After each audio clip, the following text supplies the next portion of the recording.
Disclaimer. This book may contain content that is considered historically inaccurate or culturally insensitive by modern standards. My hope is that by exploring old literature, we will better understand why people of the past thought the way that they did and understand the influences that shape their culture. This video is not intended for young audiences.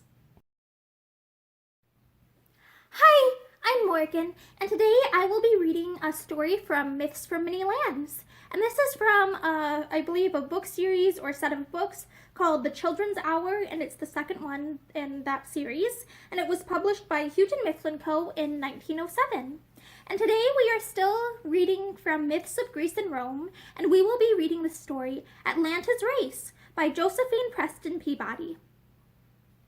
Even if Prince Meleager had lived, it is doubtful if he could ever have won Atalanta to be his wife.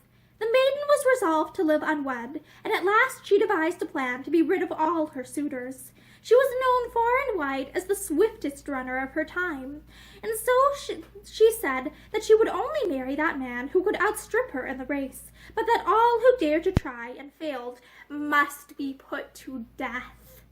This threat did not dishearten all of her suitors, however, and to her grief, for she was not cruel, they held her to her promise. On a certain day, the few bold men who were to try their fortune and made ready. On a certain day, the few bold men who were to try their fortune made ready, and chose young Hippomenes as a judge. He sat watching them before the word was given, and sadly wondered that any brave man should risk his life merely to win a bride. But when Atalanta stood ready for the contest, he was amazed by her beauty. She looked like Hebe, goddess of young health, who is a glad serving maiden to the gods when they sit at feast.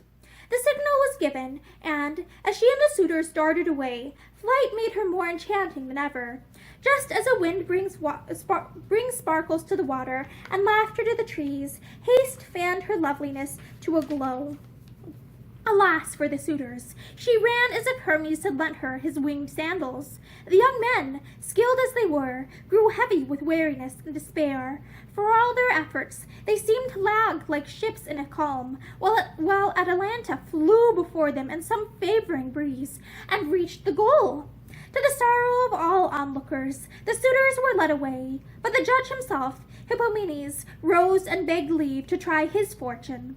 As Atalanta listened and looked at him, her heart was filled with pity, and she would willingly have let him win the race to save him from defeat and death, for he was comely and younger than the others.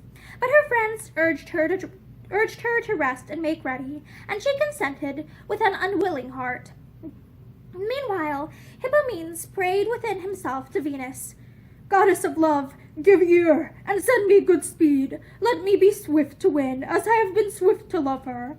Now Venus, who was not far off, for she had already moved the heart of Hippomenes to love, came to his side invisibly, slipped into his hand 3 wondrous golden apples, and whispered a word of counsel in his ear.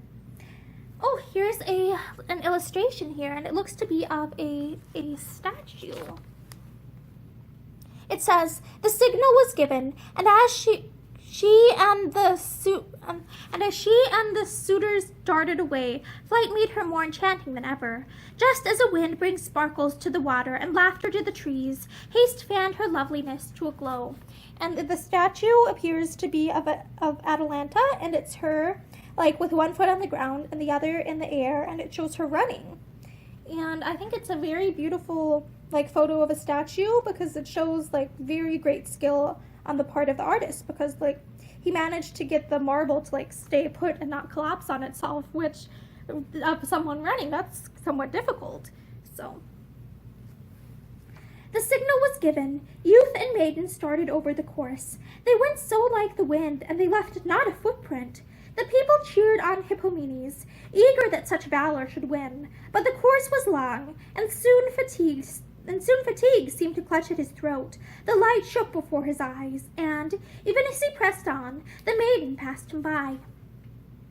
At that instant, Hippomenes tossed ahead one of the golden apples. The rolling bright thing caught Atalanta's eye, and full of wonder she stooped to pick it up. Hippomenes ran on. As he heard the flutter of her tunic close behind him, he flung aside another golden apple. In another moment was lost to the girl. Who could pass by such a marvel? The goal was near, and Hippomenes was ahead, but once again Atalanta caught up with him, and they sped side by side like two dragonflies. For an instant his heart failed him. Then, with a last prayer to Venus, he flung down the last apple. The maiden glanced at it, wavered, and would have left it where it had fallen, had not Venus turned her head for a second and given her a sudden wish to possess it. Against her will, she turned to pick up the golden apple, and Hippomenes touched the goal. So he won that perilous maiden, and as for Atalanta, she was glad to marry such a valorous man. By this time, she understood so well what it was like to be pursued, that she had lost a little of her pleasure in hunting.